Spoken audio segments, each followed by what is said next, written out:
Hello friends.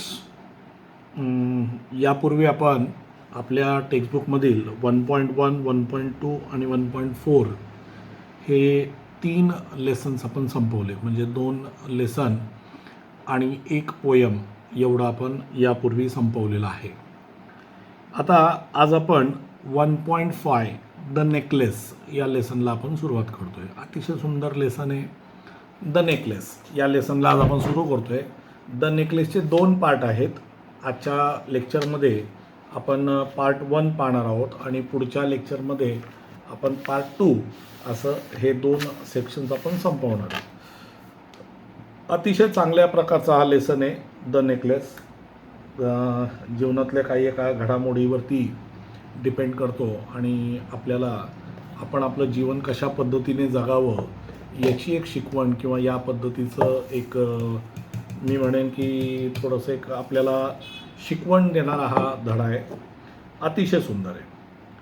मित्रांनो, आपल्या जीवनामध्ये आपण कुठे जन्म घ्यायचा हे आपल्यावरती डिपेंड नसतं. म्हणजे आपण नाही ठरवत की मला कुठं जन्म घ्यायचा आहे किंवा कोणाच्या घरात जन्म घ्यायचा आहे, हे आपण ठरवत नाही. हे दैव ठरवतं किंवा आपण जे म्हणतो आपले मागील जन्माचे जे काही कर्म असतील किंवा ते सगळं ठरवतात. तर आपल्या जीवनामध्ये आपण कुठे जन्म घ्यायचा हे आपल्याला माहिती नसतं आणि जीवनामध्ये आपली परिस्थिती कशी असेल ही बऱ्यापैकी आपल्या हातात असते. या धड्यामध्ये एक जी धड्यातली मेन कॅरेक्टर आहे, जिच्या भोवती हा संपूर्ण धडा आहे, ती गरीब परिस्थितीमध्ये जन्माला आलेली होती, परंतु तिचे स्वप्न हे फार मोठे होते. मित्रांनो, फक्त स्वप्न मोठे असणं उपयोगाचं नसतं, तर ते स्वप्न पूर्ण करण्याची ताकद, जिद्द, चिकाटी या सगळ्या गोष्टीसुद्धा तितक्याच महत्त्वाच्या आहेत, ज्या आपल्या जीवनामध्ये आपल्याबरोबर असले पाहिजेत आणि आपण ठेवले पाहिजेत. तर ही जी काय कॅरेक्टर होती, मॅथिल्डे तिचं नाव होतं. आणि ही मॅथिल्डे, हिचे स्वप्न फार मोठे होते, हिच्या इच्छा आकांक्षा फार मोठ्या होत्या, परंतु जसं मी आत्ता सांगितलं की कुठे जन्म घ्यायचा हे आपण ठरवलेलं नसतं. पण या गोष्टीत एक विशेष अजून एक मला तुम्हाला मेन्शन करावंसं वाटतं की या बाबतीत मुलींना एक चांगलं एक अजून एक ऑप्शन असतं की मुलींसाठी एक असं एक पद्धत असते की कदाचित त्यांचं माहेर कदाचित गरीब असेल तर नशिबाने तिला सासर श्रीमंत मिळू शकतं. सगळं सुखसुविधेने संपन्न असं सासर मिळू शकतं. म्हणजे मुलीला मात्र 2 वेळा संधी मिळते, पण मुलाला मात्र रोज संधी मिळते. बिल गेट्स हे नाव तुम्ही ऐकलेलं असेल. विंडोज वगैरेचे जे मालक आहेत, आज जगातील सर्वोत्तम श्रीमंत अशा व्यक्तिमत्वांमध्ये त्यांचा उल्लेख होतो किंवा जगातील सगळ्यात श्रीमंत व्यक्तिमत्व आहेत ते. तर बिल गेट्सनी एक वाक्य म्हटलेलं मी एका ठिकाणी वाचलं होतं. ते वाक्य असं होतं की if you born poor is not your mistake, but if you die poor is definitely your mistake. म्हणजे जर तुम्ही गरीब घरात जन्माला आलात तरी तुमची चूक नाही आहे, कारण हे तुम्ही नाही ठरवलेलं की तुम्हाला कुठं जन्म घ्यायचा आहे, हे तुम्ही ठरवत नाही. परंतु जन्म आणि मृत्यू ह्याच्यातला जो काळ आहे किंवा हा जो काही डिस्टन्स आहे, हे जे काही जर्नी आहे, हा जो काही प्रवास आहे, हा कशा पद्धतीने घालवायचा हे मात्र आपण नक्कीच ठरवू शकतो. आणि म्हणून म्हणलं आहे, आणि आपल्या जीवनामध्ये बदल आपण घडून आणू शकतो आणि आपण आपल्या जीवनामध्ये कुठल्याही उच्चांक स्तराला आपण पोचू शकतो. याची अनेक उदाहरणं फार सोप्या पद्धतीने दिली जाऊ शकतात, ज्याच्यापैकी एक आपले पंतप्रधान नरेंद्र मोदीजी. साधा चहावाला मुलगा आज भारताचा पंतप्रधान झाला. धीरूभाई अंबानी, पेट्रोल पंपावरती काम करणारा व्यक्ती, आज जगातील सगळ्यात श्रीमंत लोकांमध्ये त्यांचा उल्लेख आहे. आज जरी त्यांचा उल्लेख तसा नसला तरी धीरू आणि हे अनिल आणि मुकेश या दोघांची संपत्ती जर एकत्र केली तर नक्कीच एक धीरू तयार होतो आणि तो धीरू नक्कीच जगातील सर्वात श्रीमंत लोकांमध्ये त्यांचा उल्लेख मग केला जाऊ शकतो. म्हणजे जगामध्ये शून्यातून विश्व घडवणारी लोक आपण भरपूर वेळा पाहायला मिळतात, पण ते करण्याची दमक, करण्याची इच्छा, जिद्द, चिकाटी ह्या सगळ्या गोष्टी आपल्याकडे असल्या गरजेचं आहे. त्याच्याशिवाय हे शक्य कदापि नाही, हे आपल्या सगळ्यांनाच माहिती आहे. तर त्याच आधारावरती आणि तसाच हा धडा आहे की कसं कष्टाळूपणा गरजेचा असतो. आणि दुसरं म्हणजे जरी तुमच्यावरती कधी वाईट वेळ आली तर प्रामाणिकपणा हे माणसाचं एक फार महत्त्वपूर्ण धोरण असलं पाहिजे. माणसाला प्रामाणिक आणि अतिशय कष्टाळू असणं गरजेचं आहे. तर कसा प्रामाणिकपणा आपल्याला फायदेशीर ठरतो किंवा कशा पद्धतीने आनंद देतो ते आपल्याला या धड्यामध्ये द नेकलेस या धड्याचं नाव आहे हे आपल्याला बघायचं आहे. ठीक आहे मित्रांनो, पान नंबर 24वरती आहे मी. I am on page number 24 of our textbook the necklace part 1. Mathilde. आता मी जर सांगितलं की आजच्या आपल्या धड्याची जी कॅरेक्टर आहे तिचं नाव काय, मॅथिल्डे. वॉज अ प्रिटी सुंदर अँड चार्मिंग गर्ल. चार्मिंग म्हणजे अतिशय अशी ज्याला म्हणतो ना आपण तेजस्वी, हुशार अशा प्रकारची. Born as if by an error of fate into a family of clerk. म्हणतात की ती चार्मिंग होती, ती सुंदर होती आणि म्हणतायत की एरर ऑफ फेट. आता या ठिकाणी म्हणले की तिच्या दुर्दैवाने तिचा जन्म कुठे झाला, तर दुर्दैवाने तिचा जन्म एका क्लार्कच्या कुटुंबामध्ये झाला. म्हणजे तिचे वडील कोण होते, तर क्लार्क होते. क्लार्क म्हणजे कारकून. तिचे वडील क्लार्क होते. She had no means of becoming known, understood, loved or to be wedded to an aristocrat. आता या ठिकाणी म्हणतात की ती कशी होती, she had no means of becoming known, म्हणजे तिला प्रसिद्ध होण्याचा कुठला मार्गच नव्हता. म्हणजे तिच्याकडे असा कुठला मार्ग नव्हता ज्याच्याने ती काय होऊ शकेल, प्रसिद्ध होऊ शकेल. असं काही नसतं ना, आपले कर्तृत्व आपल्याला प्रसिद्ध करू शकतात. म्हणजे वडिलांची श्रीमंती किंवा बाकी सगळ्या गोष्टीपेक्षा आपले कर्तृत्व आणि आपल्या सगळ्या गोष्टीसुद्धा माणसाला काय करू शकतात, श्रीमंत करू शकतात. मीन्स ऑफ नोन, अंडरस्टूड म्हणजे लोकांनी आपल्याला समजून घेतलं पाहिजे. म्हणजे लोकांनी आपल्याला समजून घेतलं पाहिजे की बाबा ही मुलगी काय आहे, कोण आहे, कसं आहे. अंडरस्टूड. लव्ड म्हणजे लोकांनी आपल्यावरती प्रेम केलं पाहिजे. Or to be wedded, WEDD, वेडेडचा अर्थ होतो लग्न करणे. म्हणे की लग्न होणार काय कोणाशी, एका ॲरिस्टोक्रॅट म्हणजे एका श्रीमंत धनाढ्य माणसाबरोबर लग्न होईल असं काही तिच्याकडे माध्यम नव्हतं. म्हणजे हिला असं वाटतं माझे वडील जर श्रीमंत असते तर माझं लग्नसुद्धा एका श्रीमंत घरात झालं असतं. माझे वडील गरीब आहेत म्हणजे माझं लग्नसुद्धा गरीब घरात होणार. मला कोणी ओळखत नाही, मी प्रसिद्ध नाही, तर मी कसं मग माझं लग्न चांगल्या घरात होईल किंवा कसं माझं लाईफ चेंज होईल हे तिला लक्षात येत नव्हतं. And so she let herself be married to a minor official at the ministry of education. Ministry of एज्युकेशनमध्ये एका तिकडच्या क्लार्क मुलाबरोबर तिचं लग्न झालं आणि ती त्याच्याबरोबर सुखाने राहू लागली. म्हणजे तिच्याबरोबर त्या क्लार्कबरोबर तिचं लग्न झालं आणि ती तिकडे गेली. शी ड्रेस्ड प्लेनली. तिचे कपडे नेहमी कसे होते, साधे. म्हणजे कपडे साधे नेहमी. कसं, कारण काय, तर गरीब परिस्थिती होती त्यामुळे श्रीमंत कपडे किंवा मोठे कपडे किंवा जास्त महागडे कपडे हे सगळं तिला परवडणारं नव्हतं. Because she had never been able to afford anything better. Afford करणे म्हणजे परवडणे. अफोर्ड म्हणजे परवडणे. म्हणजे तिला कुठल्याही प्रकारे महागडे कपडे आणि या सगळ्या गोष्टी तिला परवडत नव्हत्या.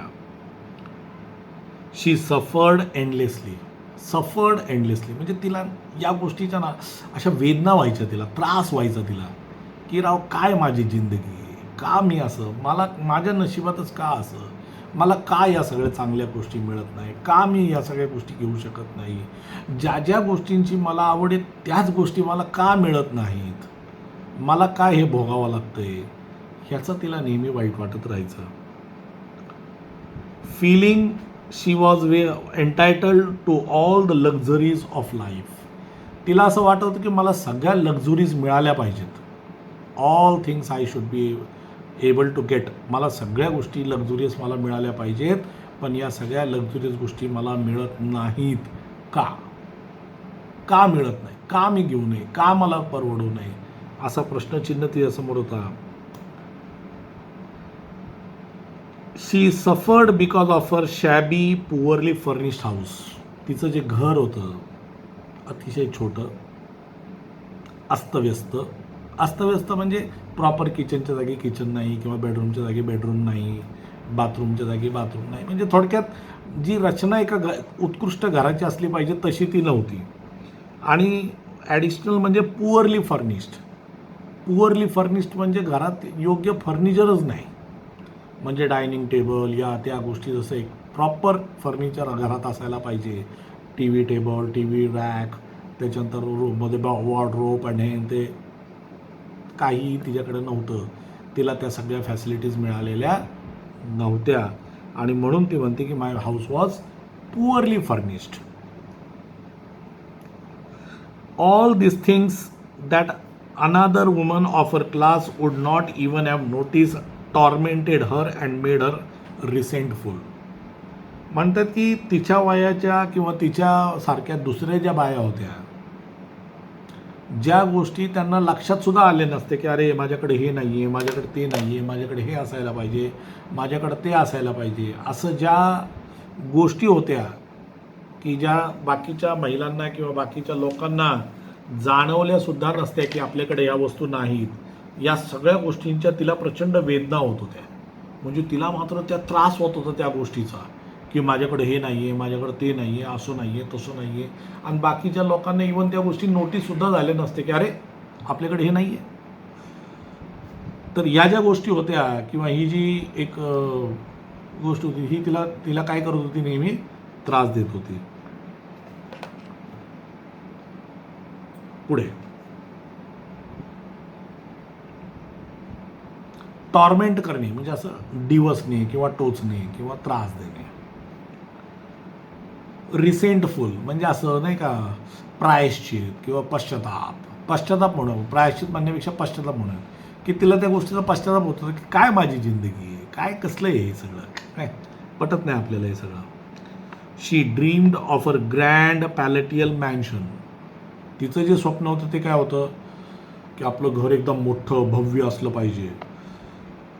Grand palatial mansion with vast rooms, ज्याच्यामध्ये खूप मोठे मोठे भयानक मोठे मोठे काय असतील, काय त्याला म्हणतात, रूम्स असतील. With vast rooms and inviting small rooms, perfume for afternoon chats with close friends. म्हणजे की त्याच्यात पण छोट्या छोट्या अशा काही रूम्स असतील ज्याच्यामध्ये मस्त रूम फ्रेशनर मारून AC लावून मस्तपैकी काय केलेलं आहे तर दुपारी मैत्रिणींना बोलून गप्पा मारण्यासाठी ज्या रूम एकदम अशा प्रिपेअर केलेल्या आहेत किंवा त्याच्यासाठीच विशिष्ट ठेवलेल्या आहेत अशा रूम्स असल्या पाहिजेत आपल्याकडं, असं तिला वाटत होतं. Yet she had no rich dresses. तिच्याकडं चांगल्या दर्जाचे कपडे नव्हते, म्हणजे असे नाही का श्रीमंत कपडे नव्हते. नो ज्वेल्स, दागिने नव्हते. नथिंग, काहीच नव्हतं. And these were the only thing she loved. आणि याच गोष्टी होत्या, चांगले ड्रेसेस, चांगले ज्वेल्स, या सगळ्या गोष्टी तिला प्रचंड आवडत होत्या. या गोष्टींची तिला प्रचंड आवड होती.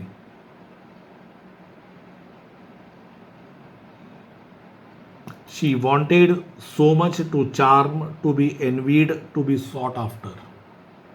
फार महत्त्वाचे काही शब्द आहेत या ठिकाणी.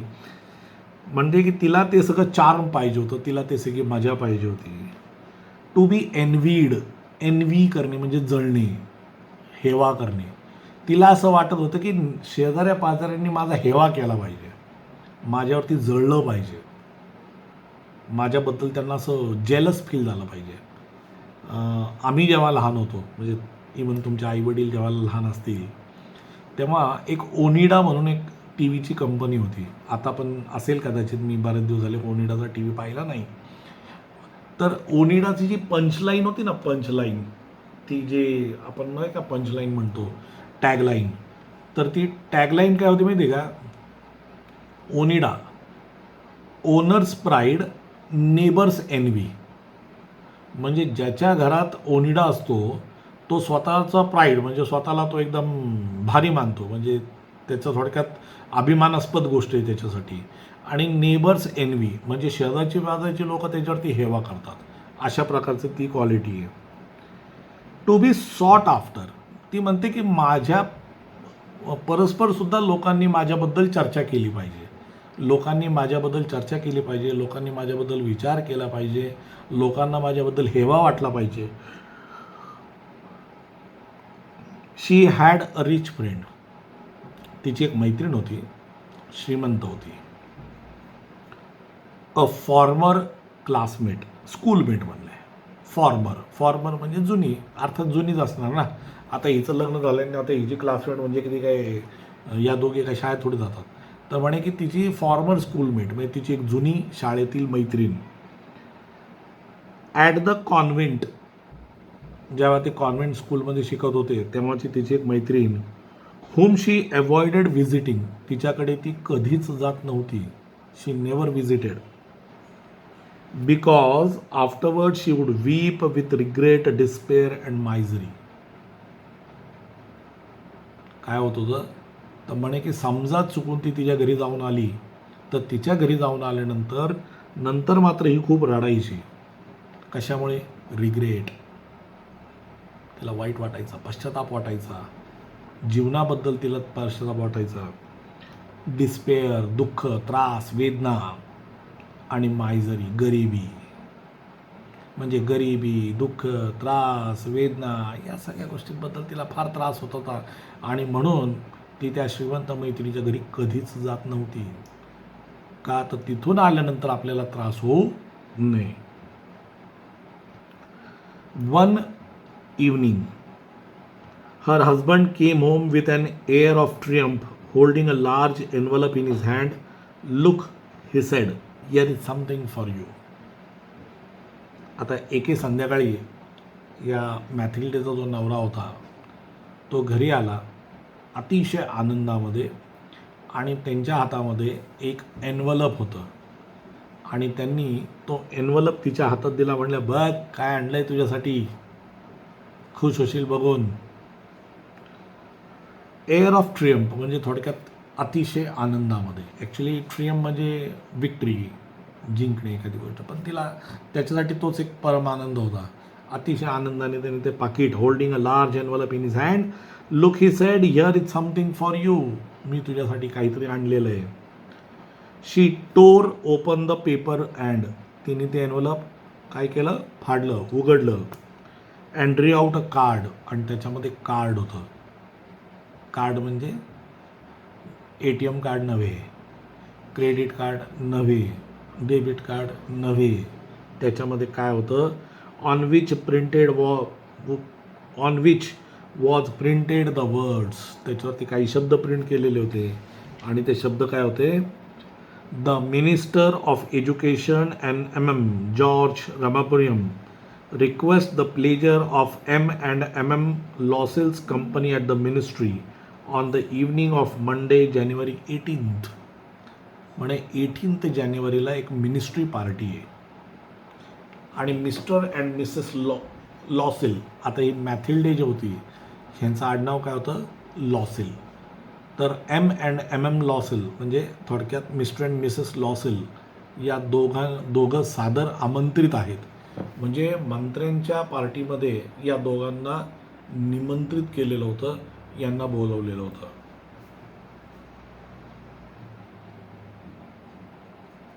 इन्स्टेड ऑफ बिईंग डिलाइटेड होणे म्हणजे आनंदित होणे, प्रसन्न होणे. म्हणे instead of being dilated as a husband had hope म्हणजे अपेक्षा असणे. म्हणजे तिच्या नवऱ्याला असं वाटलं होतं की जेव्हा माझी बायको हे एनवलप बघेल किंवा हे कार्ड वाचेल, शी विल बी हॅपी, फार प्रचंड आनंद होईल तिला, फार खुश होईल माझी बायको. शी drew the invitation on the table resentfully and muttered. तिने काय केलं, तो एनवलप तिथं टाकून दिला टेबलवरती आणि म्हणाली, what do you want me to do with that. काय करू याचं, या एनवलपचं काय करू. And what do you expect me to wear if I go. आणि जर चुकून पार्टीला जायचंच ठरलं, घालू काय. म्हणजे मी काय घालून जाऊ, माझ्याकडं तितक्या लेवलचे कपडे नाही, मिनिस्ट्री पार्टीला जाणे इतपत चांगले कपडे माझ्याकडं नाही, आणि म्हणून मी या पार्टीला येऊ शकणार नाही. या ठिकाणी एक शब्द आहे बघा, एक्सपेक्ट म्हणजे अपेक्षा असणे. म्हणजे की तुमच्या अपेक्षा काय आहे, की जर मी ठरवलं किंवा पार्टीला यायचं, तर पार्टीला यायचं झालं तर मी घालू काय कपडे घालू, मी काय माझ्याकडे चांगले कपडे आहेत का, काय घालणार मी आणि कसं येणार मी. He hadn't thought of that. म्हणे की तिच्या नवऱ्याने याबद्दल विचारच केला नव्हता की तिने काय घालावं आणि कसं जाईल ती बिचारी. ही स्टॅमर करणे म्हणजे थोडक्यात नाही का असं बिचकत सांगणे किंवा असं अनकॉन्फिडंटली बोलणे. Why the dress you go to the theatre in it seems very nice to me. त्याचं वाक्य पूर्ण नाही झालेलं, डॉट डॉट डॉट डॉट दिले. म्हणे की जो ड्रेस घालून तू माझ्याबरोबर पिक्चरला जातेस, हा ड्रेस येतो, खूप छान दिसतेस तू त्याच्यात, मला तू खूप आवडतेस त्याच्यात, असं तो काहीतरी बोलणार. ही स्टॉप्ड, थांबला बोलता म्हणजे तो बोलताच अचानक स्टॉप झाला. स्टंड, आश्चर्यचकित झाला. Distressed to see his wife crying. त्याला फार वाईट वाटलं हे पाहून की माझी बायको काय करतीये, रडतीये. बायकोला रडताना पाहून त्याला फार वाईट वाटलं. ही स्टटर्ड, तो परत बिचकत बोलला, व्हॉट इज द मॅटर. नक्की काय प्रॉब्लेम, काय रडतेस कशाला, काय अडचण आहे. Let's see Mathilde, how much would a suitable dress cost. म्हणे की ठीक आहे, चल बघूया, पार्टीला जाण्यासाठी तुला जे वाटतंय किंवा एक चांगला ड्रेस घेतला पाहिजे, तर तो सुटेबल ड्रेस नॉर्मली कितीपर्यंत जाईल. शी थॉट फॉर अ मोमेंट. आता ती थोडासा विचार करू लागली की किती पैसे सांगायचे. आता किती पैसे सांगायचे म्हणजे अशी रक्कम सांगितली पाहिजे जी मान्य पण होईल. आता समजा तुम्ही एखाद्या दुकानासमोरनं चाललेला आहात, तुम्हाला एखादा ड्रेस आवडला, तुम्ही घरी जाऊन समजा आता मुलींना एखादा टॉप आवडला किंवा मुलांना एखादी जीन्स आवडली, तुम्ही घरी गेले, मम्मीला म्हणले, मम्मी मी एक शूज पाहिजेत, फार छान आहेत, मला ते घ्यायचे. मम्मी मुलाला विचारलं कितीचे आहेत, तो म्हणाल 350 रुपये. मम्मी म्हणून ठीक आहे, देते नंतर पैसे, घेऊन ये तुला पाहिजे तर. सेम मुलगी जर म्हणली की मम्मी टॉप फार छान होता, 400 रुपयाला होता, माझ्या फ्रेंडनी पण आणला आहे, मला आणायचं आहे. मम्मी काय म्हणेल, ओके लेट इट बी, आणूयात आपण. फार माझा काय म्हणेल, पगार होऊ दे किंवा 2 दिवस थांब, 4 दिवस थांब, पप्पांना मागते पैसे, देते. आणि हेच तुम्ही म्हणले, मम्मी लय भारी बूट पाहिल्या, बूट घ्यायचे, कितीला आहे, 5000 रुपये. मम्मी म्हणून मुस्काट फोडीन तुझं, 5000 रुपयाची बूट घालतोय, मिळेल का, नाही. तेच मुलीने म्हणले 5000 रुपयाचा ड्रेस घ्यायचा, मिळेल का, नाही. म्हणजे रक्कम मागताना पण अशी मागायची की जी मान्य होऊ शकते. Computing the cost and also wondering that amount she could ask for without an immediate refusal, नाकारणे. रिफ्यूज त्याचा मूळ शब्द आहे, रिफ्युजल नावने.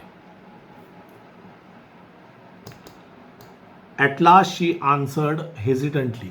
शेवटी ती बिचकत किंवा दबकत घाबरत तिने रक्कम सांगितली.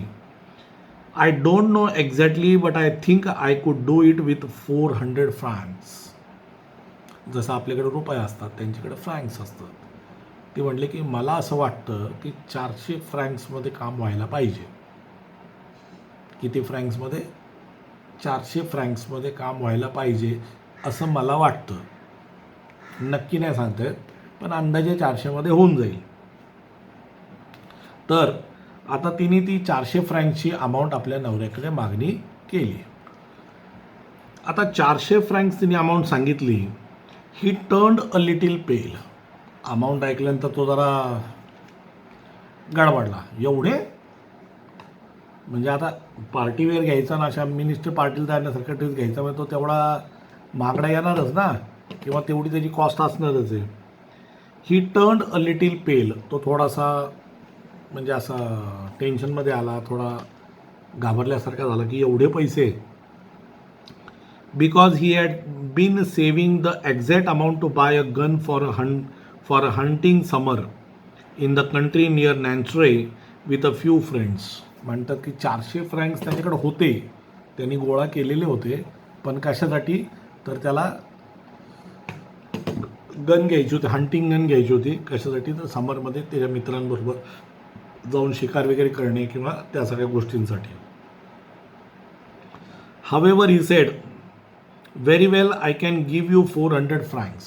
ठीक आहे म्हणतो, मी देतो तुला 400 फ्रँक्स. तुला पाहिजे ना, ते मी तुला देतो. But try and get a really beautiful dress. तो म्हणतो 400 देतो तुला, पण ड्रेस मात्र खटाखटच आणायचं एकदम. ड्रेस मात्र असा घेऊन ये की वाटलं पाहिजे काहीतरी घेतलं आहे. म्हणजे असं फक्त घेतलंय नाही, काहीतरी भारी घेतलं आहे असं वाटलं पाहिजे. The day of the party drew near. पार्टीचा दिवस जवळ आला. आता ड्रेसचा आणायचा ठरला. And madam Loisel seem sad, restless, anxious, though her dress was ready. Dress ready झाला आता, पण तरी ही कशी होती? सॅड होती, दुःखी होती, रेस्टलेस होती. रेस्टलेस म्हणजे जरा बेचैन, अस्वस्थ. अनॉक्शियस म्हणजे सुद्धा तेच. त्या सगळ्या शब्दांचा अर्थ इनडायरेक्टली तोच होतो. सॅड, अनॉक्शियस किंवा रेस्टलेस, या तिन्ही शब्दांचा अर्थ जवळजवळ सारखाच आहे. Though her dress was ready म्हणजे ड्रेस रेडी झाला आहे, पण तरीही तिला आता तसं वाटत होतं. One evening her husband said to her. एके संध्याकाळी तिचा नवरा तिला म्हणाला, what is the matter? You have been acting strange last 3 days. म्हणे की नक्की मॅटर काय आहे? आजकाल तू फार स्ट्रेंज तुझी वागणूक झालेली आहे, तू फार विचित्र वागतेस आजकाल. नक्की प्रॉब्लेम काय किंवा नक्की काय गडबड आहे? She replied, I am upset that I have no jewels. ती म्हणते की मी अपसेट आहे, मी नाराज आहे, मी दुःखी आहे, कारण माझ्याकडे ज्वेल्स नाही, माझ्याकडे दागिने नाही. आता ड्रेस मॅनेज झाला, पण ज्वेल्स मॅनेज होणं तसं अवघड आहे ना. And not a single stone to wear. आणि घालण्यासाठी एक साधा स्टोन नाही माझ्याकडे. स्टोन म्हणजे दगड नव्हे, स्टोन म्हणजे पर्ल, एमरॉल्ड, डायमंड, त्या पद्धतीने. I would rather not go to the party. म्हणते जाऊ दे ना, मी नाहीच जात पार्टीला. ड्रेसचं झाला, आता म्हणते जाऊ दे, मी नाही जात पार्टीला. पार्टीला न गेलेलं बरं, कारण माझ्याकडे चांगले ज्वेल्स नाहीत. चांगले म्हणजे ज्वेल्सच नाहीत, तर मी बेटर पार्टीला येत नाही. यू कुड विअर फ्लावर्स. फुलं वगैरे घाल, आजकाल फुलांची फॅशन आहे, जसं आपण गजरा वगैरे लावतो तसं. He said, they are very fashionable at this time of year. फार फॅशन आहे त्यांची. फुलं बिलं मस्त दिसशील एकदम आणि छान वाटेल. You can where flowers and this is the time. She was not convinced. तिला मात्र या सगळ्या गोष्टी पटल्या नाही. पटणारच नाही ना. तिचे स्वप्न, तिचे आकांक्षा, तिच्या सगळ्या इच्छा सगळ्या वेगळ्या होत्या. तिला ते फुलं फिलं तसलं काय पटणार नव्हतंच. She was not convinced. The next day she went to her friend's house and told her of her distress. दुसऱ्या दिवशी ती आपल्या त्या श्रीमंत मैत्रिणीच्या घरी गेली आणि श्रीमंत मैत्रिणीच्या घरी जाऊन तिने तिचा जो प्रॉब्लेम होता, तिचं जे दुःखाचं कारण होतं ते तिने आपल्या मैत्रिणीला सांगितलं की असं असं मला एका मिनिस्ट्री पार्टीला जायचं आहे, पण माझ्याकडे चांगले कपडे नाहीत, किंवा आता कपडे झाले पण माझ्याकडे चांगले दागिने नाहीत, असं तिने सांगितलं.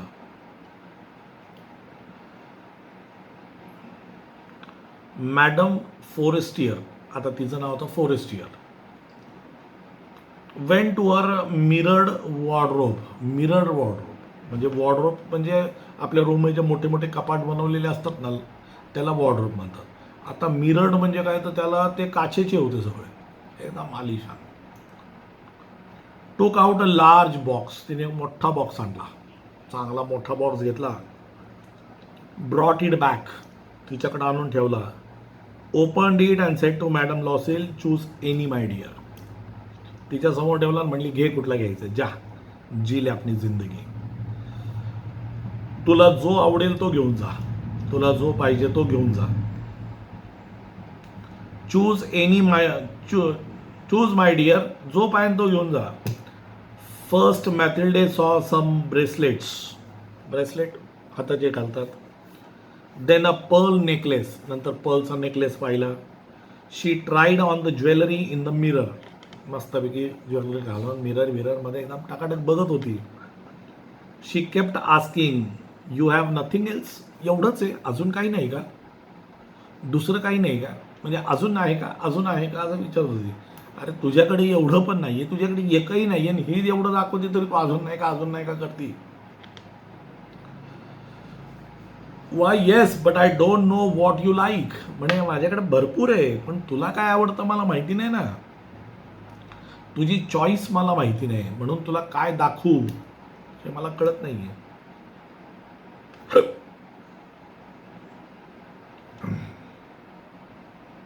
Suddenly she discovered in a black satin box a superb diamond necklace. तिला एक अतिशय सुंदर असा एका सॅटिन बॉक्समध्ये एक डायमंड नेकलेस तिला दिसला. And her heart began to beat with uncontrolled desire. फार छान शब्द आलाय तिथं, her heart started to beat, म्हणजे थोडक्यात नाही का असे हृदयाचे ठोके वाढले, म्हणजे थोडक्यात तिला एकदम अशी इच्छा झाली की बाबा नाही, हेच डायमंड नेकलेस होता एक. आणि अनकंट्रोल्ड डिझायर म्हणजे तिला तिच्या ज्या इच्छा होत्या त्या कंट्रोलच झाल्या नाही. तिला वाटलं बास, हाच नेकलेस मला घेऊन जायचा आहे, एक नंबर नेकलेस आहे, हाच मला चांगला दिसेल, हाच मला घेऊन जायचा आहे. Her hands trembled as she took it. तिचे जे हात होते ना, जेव्हा तिने ते नेकलेस घेतलं अशी थरथर करायला लागले. मग थोडक्यात ते इतकं भारी होतं, इतकं किमती होतं, इतकं मौल्यवान होतं की तिला असं वाटत होतं की असले नेकलेस वापरणं आपली अवकात नाही आहे, पण तरी इच्छा तर होती. Her hands trembled as she took it, she fastened it around her neck. Fasten, गळ्यात बांधणे. जेव्हा तिला काय करायचं होतं, ठीक आहे, फासन शब्द मी तुम्हाला सांगितलं होतं परवा. तर फासन शब्द म्हणजे थोडक्यात बांधणे. इट अराउंड हर नेक, जेव्हा तिने नेकलेस लावला. And stood lost in ecstasy as she looked at herself. म्हणजे नाही का असं स्वप्नात माणूस गुंग होऊन जातो, असा हरवून जातो, तशी ती एकदम हरवून गेली. तिलाच कळलं नाही आपण काय विचार करतोय काय नाही. पण नेकलेसकडनं मात्र तिची नजर आणि ते नेकलेस काही तिच्या हातातनं सुटत नव्हता. तिला मात्र तो नेकलेस फार फार फार फार आवडलेला होता.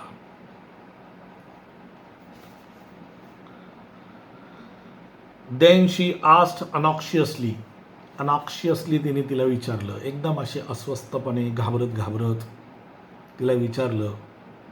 हेजिटेट करणे म्हणजे संकोच करणे, म्हणजे थोडक्यात काकू करणे म्हणतो आपण त्याला. मराठीमध्ये त्याला योग्य शब्द काय, काकू करणे. काकू करणे म्हणजे काय, करू का नको करू, करू का नको करू, करू का नको करू, त्याला म्हणतो आपण हेजिटेट करणे. Would you lend me this, just this. Lend करणे म्हणजे उसनं देणे. LEND, लेंड या शब्दाचा अर्थ होतो उसनं देणे. म्हणे की तू मला हा हार उसना देशील का प्लीज. कारण तिला तो हार प्रचंड आवडलेला होता, तिचं मन त्या हारवरती आलेलं होतं आणि तिला असं वाटत होतं की आता आपण दुसरा कुठला हार घेऊ नये, हेच घ्यावं, बाकी आपल्याला काहीच नको. हा हार जर मिळाला आपल्याला पार्टीसाठी, आपलं काम झालं. Y yes of course. म्हणजे अरे त्यात काय, नाही की मी कुठं नाही म्हणले तुला. मी तर तुझ्यासमोर अख्खा बॉक्स ठेवला आहे, तुला जे न्यायचंय ते ने, तुला जे आवडते ते घे. मी तुला नाही म्हटले कुठे, मी नाही म्हणतच नाही आहे. तू एवढी अस्वस्थ का होतीयस, एवढी बेचैन का होतीयस, तुला जे पाहिजे ते घेऊन जा. She threw her arms round her friend's neck rapturously and then fled with her treasure.